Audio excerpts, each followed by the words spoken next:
Magandang araw kaibigan! Tuloy po kayo sa Felicidad's Channel.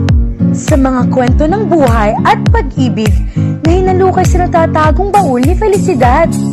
Pero bago po tayo magpatuloy, huwag niyo pong kalilimutan na i-like ang video, i-subscribe ang channel, at i-click ang notification bell para lagi kayong updated sa mga parating pa na upload.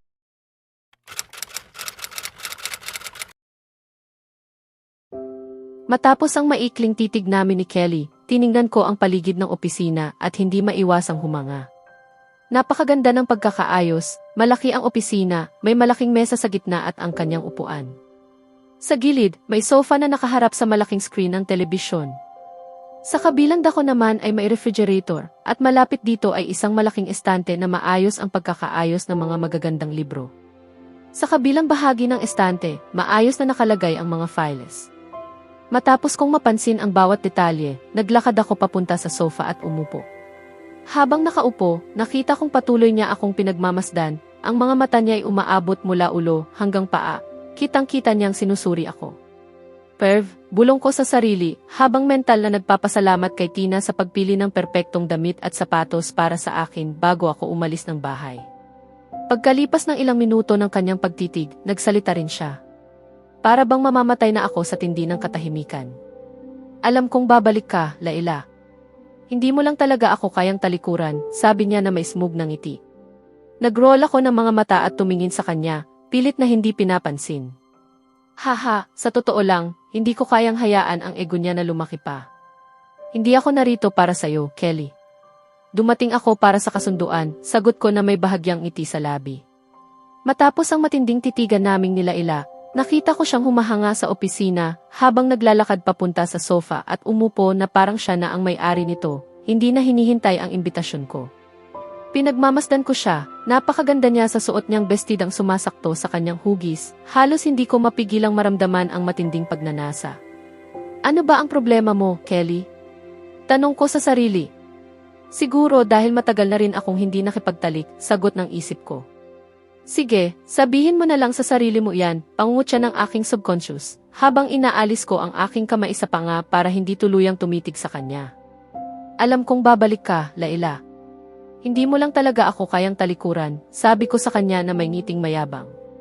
Napangiti ako nang makita niyang nag-roll ng mga mata at tumitig sa akin. Akala ko ay hindi niya papansinin ang sinabi ko, ngunit narinig ko siyang sumagot. Hindi ako narito para sa'yo, Kelly.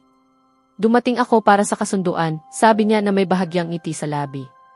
Napahagod ako sa isip, tila may sagot siya sa lahat ng bagay. Tumayo ako at lumapit sa kanya, umupo sa sofa sa tabi niya. Malinaw na narito siya dahil tinanggap niya ang kasunduan, ngunit nagtanong ako upang maging sigurado. Tinatanggap mo ba ang kasunduan, Laila? Tanong ko sa maayos at propesyonal na tono. Oo, tinatanggap ko ang kasunduan. Kailangan ko ang pera, sagot niya ng may malamig na tono. Alam ko namang tatanggapin mo, bakit ka pa nagkukunwaring mahirap kunin? Wika ko habang lumalapit sa kanya at bumubulong sa kanyang tainga na nagdulot sa kanya ng panginginig. Napangiti ako, alam kong may kaunting epekto ako sa kanya. Lumakad ako pabalik sa aking mesa at kinuha ang file na kailangang basahin at pirmahan niya na inihanda ng aking abogado para sa kasunduan. Pagbalik ko sa sofa, iniabot ko ang file sa kanya. Pinagmamasdan niya akong mabusisi bago ito tinanggap. Kailangan mong basahin itong file at sabihin sa akin kung may anumang hindi mo maintindihan para maipaliwanag ko sa'yo. Kapag nasiyahan ka sa kasunduan, dapat mo itong pirmahan, maingat kong ipinaliwanag. Iniabot ko rin ang isang panulat sa kanya. Tumango siya bilang tanda ng pag-unawa. Bumalik ako sa aking upuan at nagpatuloy sa aking trabaho. Ilang minuto ang lumipas. Anong ibig mong sabihin na kailangan kong lumipat sa iyo 2 araw pagkatapos kong pirmahan ang kasunduan? Sigaw niya, lumapit sa akin at mariing humihingi ng paliwanag. Napangiti ako sa kanyang pagiging childish habang impatience niyang tinatapik ang paa sa sahig. Relax ka lang, Laila, wika ko na may smog ng ngiti na nasisiyahan sa kanyang cute na reaksyon. Napapailing lamang siya sa aking baduy na pagtatangkang pakalmahin siya. Nakaupo si Kelly nang napakalapit sa akin sa sofa. Nang tanungin niya ako, hindi ako sigurado sa sagot ko. Tinatanggap mo ba ang kasunduan, Laila? Tanong niya sa maayos at propesyonal na tono.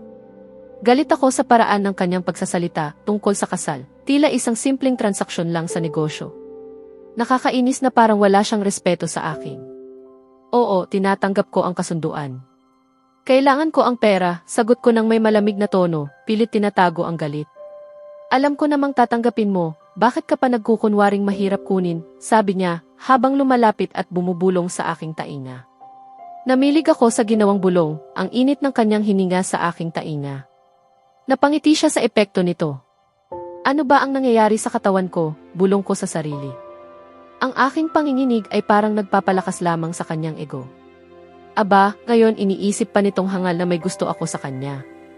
Paano pa kaya gaganda ang buhay ko? Sabi ko sa sarili ko ng may sarcastic na tono. Lumakad siya pabalik sa kanyang mesa, kinuha ang ilang files mula sa cupboard at iniabot sa akin. Pinagmamasdan ko siya ng mabusisi, nagtatanong sa sarili kung bakit niya ito ibinibigay sa akin. Sa huli, tinanggap ko ang file nang ituro niya na kunin ko na ito. Kailangan mong basahin itong file at sabihin sa akin kung may anumang hindi mo maintindihan para maipaliwanag ko sa'yo. Kapag nasiyahan ka sa kasunduan, dapat mo itong pirmahan, maingat niyang ipinaliwanag habang iniabot sa akin ang panulat. Tumango ako bilang tanda ng pag-unawa. Nagsimula akong magkaroon ng pag-aalinlangan tungkol sa kasunduan. Kaya mo ito, Laila, 1 taon lang naman, gaano ba ito kahirap? Bulong ko sa sarili. Bumalik siya sa kanyang upuan at nagpatuloy sa trabaho, habang ako naman ay nagsimula ng suriin ang file. Ang file ay tungkol sa aming peking kasal at ilang patakaran na tila binalangkas niya. Binasa ko ang bawat pahina upang tiyaking sang-ayon ako sa lahat ng nakasulat.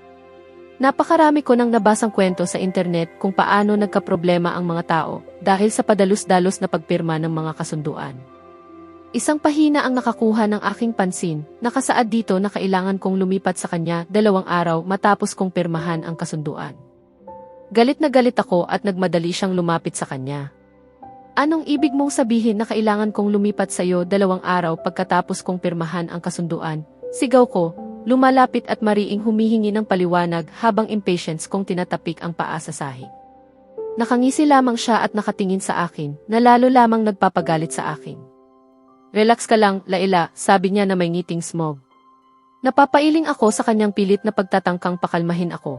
Kitang-kita kong nasisiyahan siya sa akin na nairita. Nakakainis talaga. Kailangan nating magsama sa isang bubong dahil mas magiging kapanipaniwala na engaged ka sa akin. Paliwanag niya ng may seryosong mukha na nawala ang anumang bakas ng aliw.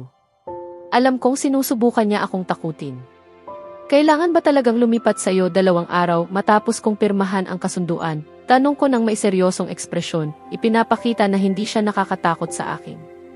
Halos natawa ako sa kanyang pagkairita sa sarili, habang mumurming ilang salita na halos hindi ko maintindihan. Lolo, bakit napakatigas niya? Bakit, sambit niya sa sarili. Bakit ka napakatigas, Laila? Tanong niya, lumalapit sa akin na may determinado at seryosong tingin. Bakit ka nakakainis, Kelly? Sagot ko, unti-unting umatras hanggang sa maramdaman kong nakadikit na ang aking likod sa pader, wala nang puwang para lumipat. Bago pa man ako tuluyang maitulak, pinigil niya ako sa pamamagitan ng paglagay ng kanyang mga kamay sa magkabilang gilid ko at ng kanyang binti sa pagitan ng aking mga binti. Naramdaman ko ang init ng kanyang hininga sa aking balat. Babalang siyang magsalita nang may katok sa pintuan. Pasok, sabi niya nang may pag-ungol habang bumalik sa kanyang upuan. Napanginhawa ako nang maluwag ang dibdib. Nagtaka ako sa kanyang intensyon. Pagkasabi niya na pasok, pumasok ang lalaki, may dalang mga file. Maganda ang tindig niya, may blonde na buhok at maayos ang pananamit. Hindi pa niya napapansin ang aking presensya sa opisina. Sir, kailangan po ng agarang pirma ninyo sa mga files na ito, sabi ng lalaki habang iniabot ang mga dokumento kay Kelly na mabilis itong tiningnan at sinimulang pirmahan. Nang mapansin ng lalaki ang aking presensya, agad niyang itinutok ang titig niya sa akin. Naging labis akong hindi komportable sa matinding pagtingin niya. Natuwa ako sa abala na iyon dahil wala talaga akong ideya sa sarili ko kanina, sabi ni Kelly, parang nawala ako sa sarili kong isip. Kung hindi siya naabala, baka nakagawa ako ng bagay na pagsisisihan ko. Tiningnan ko ang file sa harap ko at maingat na binasa bago pirmahan. Natutunan ko nang huwag basta-basta magtiwala sa kahit sino dahil hindi ko alam kung sino ang maaaring traidurin ako. Natapos kong pirmahan ang mga papeles at nagpatuloy sa ibang gawain. Maari mo nang kunin ang file, sana ay maayos na ang lahat para sa meeting bukas, sabi ko sa kanya nang hindi tumitingin. Inaasahan kong may sagot siya, ngunit wala. Napatingin ako at nakita siyang tila nawawala sa sarili, nakatingin ng matindi sa isang bagay o mas tamang sabihin, sa isang tao. Pinag-aralan ko ang direksyon ng kanyang tingin at natagpuan ko siyang nakatitig sa aking nobya, na halatang labis na nakakaistorbo ang titig sa kanya sa harap mismo ng aking opisina. Ramdam ko ang init ng galit na pumupuno sa akin. Peking kasintahan, wika ng aking subconscious. Ngunit hindi na iyon mahalaga, sa paningin ko, akin siya. Napatingin ako kay Laila at nakita kong labis siyang hindi komportable sa titig ng lalaki. Hindi ko na malaya nang tumayo ako mula sa upuan at mabilis na lumapit sa kanya, niyayakap sa kanyang baywang ng possessive, hinihila siya palapit sa akin. Tila niyayakap niya rin ako pabalik at nakasandal sa akin. Iminumungkahi kong itigil mo ang pagtitig sa nobya ko at magpakadisente ka kung ayaw mong mawala ng trabaho. Bumulong ako ng matindi, bawat salita ay puno ng galit. Napahinto siya at ibinaba ang kanyang ulo. Pasensya, sir, agad niyang paghingi ng tawad. Pero ang sorry ay hindi nagbabago ng nangyari. Itabi mo na iyang sorry mo. Kunin mo na ang file at umalis ka na sa opisina ko, wika ko habang nanginginig sa galit. Agad niyang kinuha ang file at halos tumakbo palabas ng opisina. Aray, sigaw ko habang ang siko niya ay tumama sa aking tiyan, ang lakas niya. Bakit mo ako siniko, baliw na babae? Tanong ko ng galit. Para iyon sa paghawak mo sa akin ng walang pahintulot, sagot niya bago gamitin ang kanyang mga binti para hampasin ang aking tuhod. Umiling ako sa sakit at nagtanong sa sarili kung saan ko nakuha ang babaeng ito na sobrang marahas. At iyon naman para sa pagiging possessive mo sa akin. Hindi ako pag-aari mo, dagdag niya, at muntik na niyang hampasin ulit ako, pero nakaiwas ako sa pamamagitan ng pag-atras. Para saan naman iyon? Bulong ko, frustrated na ako. Lolo, bakit pinili mo itong marahas at matigas ang ulo? Iyon ay para sa pag-aangkin mo sa akin bilang nobya ko kahit hindi pa natin pirmahan ang kasunduan, sagot niya ng may ngiting mapanukso bago umupo sa sofa.